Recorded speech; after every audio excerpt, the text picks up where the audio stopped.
judul tamsilan tubuh.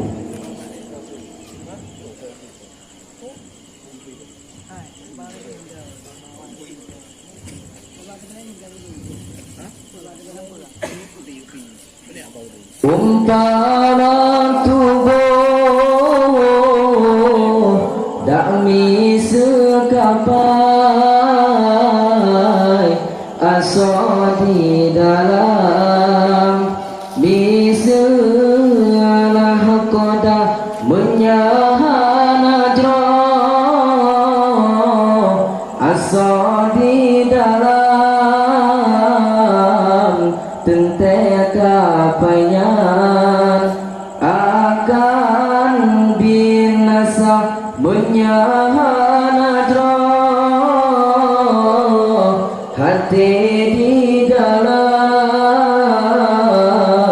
tentek urangnya akan binasa.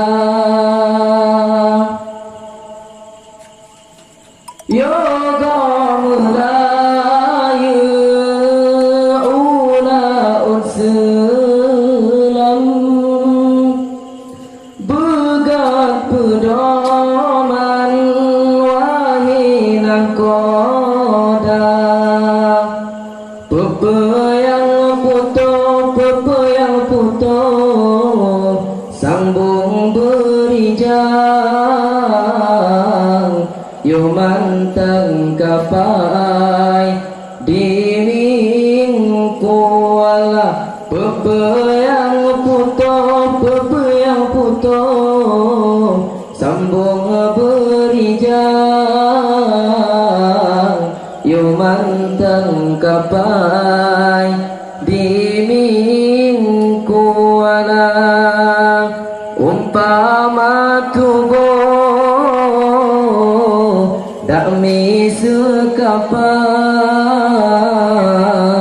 asa di dalam misalna koda menyahanajro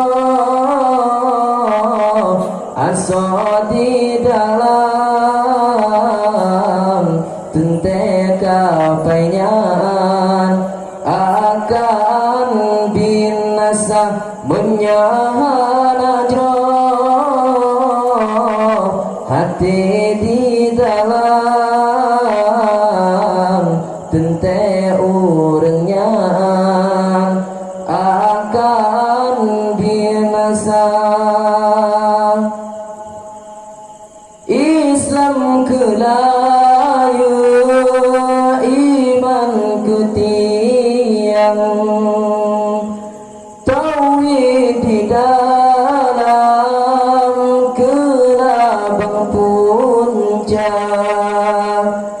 Islam kelayu iman ketiang tauhid di dalam kelabang puncak. Rukun di rukun lebar ketalo sao sifat dua puluh kebau teruda di rukun lebar ketalo sao sifat dua puluh kebau teruda umpama tubuh dami sekapai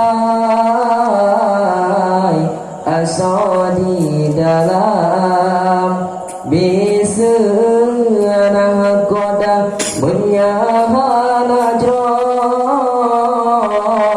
asa di dalam tentek kapaian akan binasa menyahanajro hati di dalam